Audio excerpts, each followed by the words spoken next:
We always like to look not outside our borders as we've been doing for the last 3 days now, but back within our borders and within the borders of our own city. We've got so much talent here.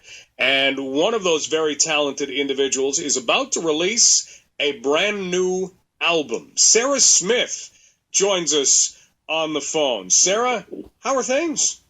Hey, I'm great. I'm really good. How are you guys doing? Not bad. Singer-songwriter, we go back to the Joys, and then you've embarked on your own, and now this is album number, is it 3? This is album number 3, that's right. Yeah. And the night before the release of an album, what is that like? Well, I mean, I've been doing this a while, so I try really hard not to get too much high or too much low. In the beginning I used to get adrenalized and those kind of emotions can feel like a roller coaster. So I just have been learning how to just live in the moment, in the day. And right now I'm sitting in the airport parking lot and I'm kind of concentrating on the moment right now in this parking lot. So that's how I feel. I'm in a parking lot. All right. So you're doing what the rest of us are doing at some point today. All of us will find ourselves in a parking lot at some point. Yeah. Sarah, with streaming the way it is now, releasing an album, you are an artist, you put together a collection of songs and you work on what song should follow which one on an album, and then everything seems to be so splintered these days. How do you deal with that? It's never really bothered me. I know I should have some sort of passionate answer for you, but I'm just really happy that people want to hear the music. People that buy the albums, I think it's special. There's inserts, there's lyrics in the albums. I really put a lot of thought into the way the album flows for sure. But some people just enjoy songs. And if that's the case, just want to hear some songs, and they actually like my songs, then that is awesome. London singer-songwriter Sarah Smith with us. Where are you going to debut this? I am debuting the album tomorrow night at Aeolian Hall in London, Ontario. And it's sold out, unfortunately, but, I do play all over the place, of course. I've actually been in Europe. I was in Europe all last month, and I was selling my new CD there. And it was really cool to be able to play those new songs and to get some feedback on the CD from the Europeans, and they seem to really enjoy it. So I'm looking forward to the Canadians hearing it as well. It's going to be on iTunes, Google Play, CD Baby, all the online retail stores tomorrow as well. Do you ever go back and listen to earlier stuff that you did? Yes, I do.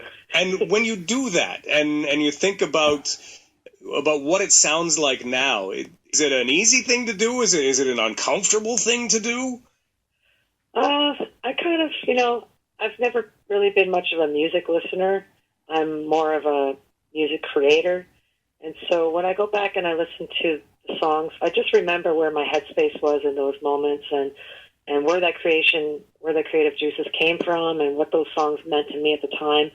And it's just kind of like memories for me, and I enjoy it. It's not like I sit there and judge myself or think I sound bad or anything like that. I enjoy it more like a memory.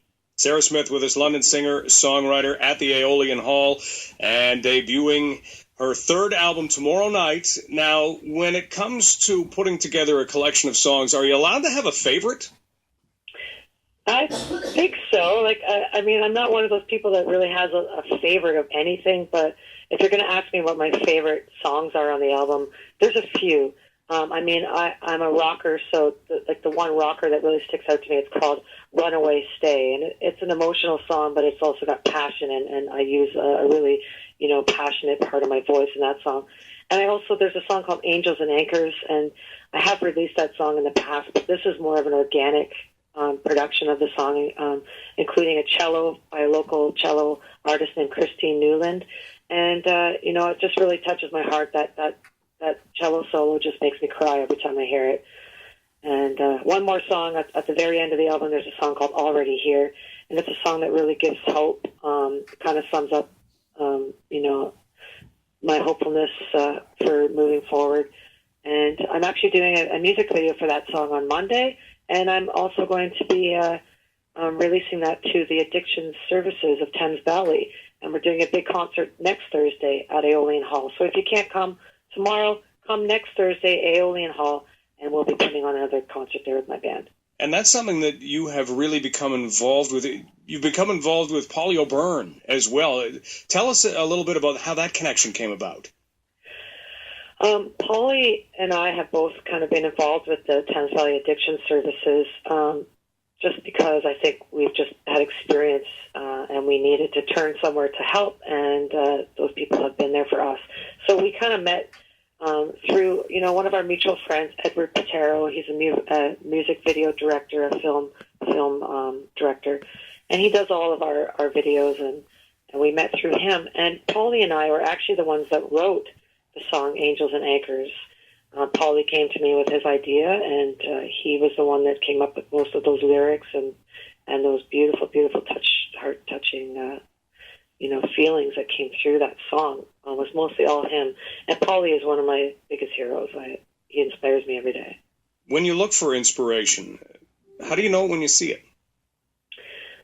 I don't see it. I feel it. I like that.